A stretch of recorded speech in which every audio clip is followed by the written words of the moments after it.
So today, I opened up my door to see that I had a movie package. Whoa, whoa, whoa, whoa, whoa.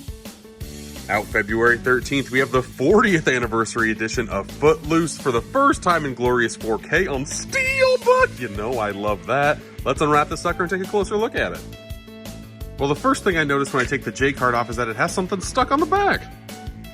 And what that something is an awesome replica of the original poster for Footloose mini edition. Love to see it.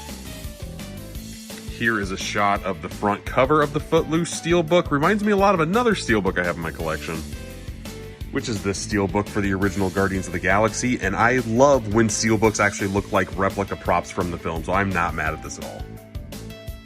If we zoom into the back here, we have a whole bunch of quotes, I'm assuming, from the movie. I've never actually seen Footloose. I should change that now, huh?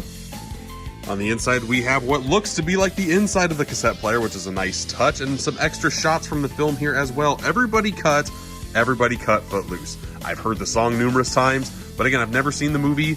Let's start watching it. My wife wanted to watch this movie with me, so I brought it upstairs. Our 4K player upstairs is the PS5. What do you use for a 4K player? Let me know in the comments. And I do enjoy that the PS5 kind of gives you a glimpse of what the movie has in store for you. So I think I'm going to make these videos a little bit longer when I'm talking about Steelbook releases. I do like the design of this one quite a bit. The one that I showed off previously, the Guardians of the Galaxy one. I do wish that there was a little bit of embossing on this release. A little embossing goes a long way, in my opinion. You could have done it just like on that Guardians one right here with the Walkman on here. Or maybe like have the sticker embossed a little bit. And on the back here as well, that would have went a long way for me. But all in all, I really like the design of this. Pretty dang strong. This is also the first time that I've seen Footloose. And it's just one of those movies that's kind of in pop culture. It's gonna be there forever, it seems like. I'm not quite sure why. Footloose is a fine movie.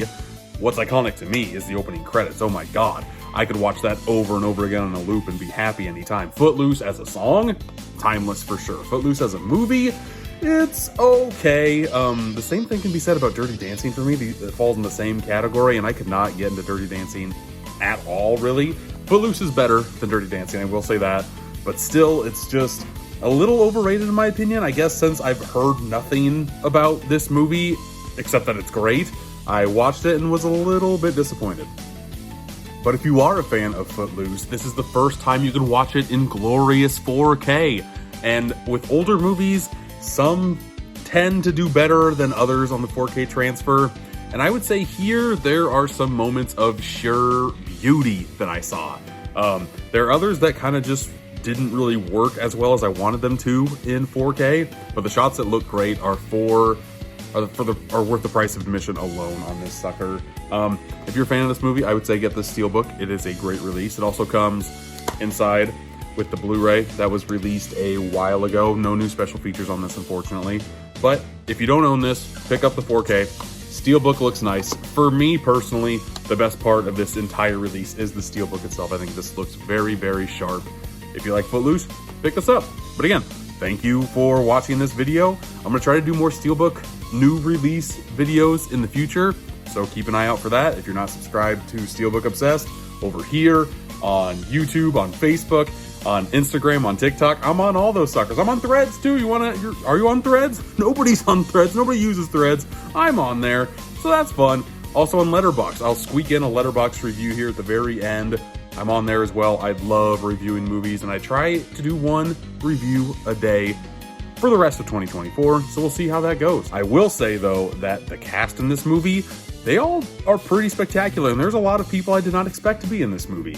Of course, we have Kevin Bacon versus John Lithgow. That's like the main conflict that I knew this movie from. Diane Wiest is in here, though. I loved her in Life in Pieces. She's been in a ton of movies. She is great in this. There's also Chris Penn, which is very cool. Did not expect him to be in this. And Sarah Jessica Parker is in a lot of this movie. Loved seeing her too. Very tiny baby Sarah Jessica Parker. So that was fun. But until next time, I'll see ya.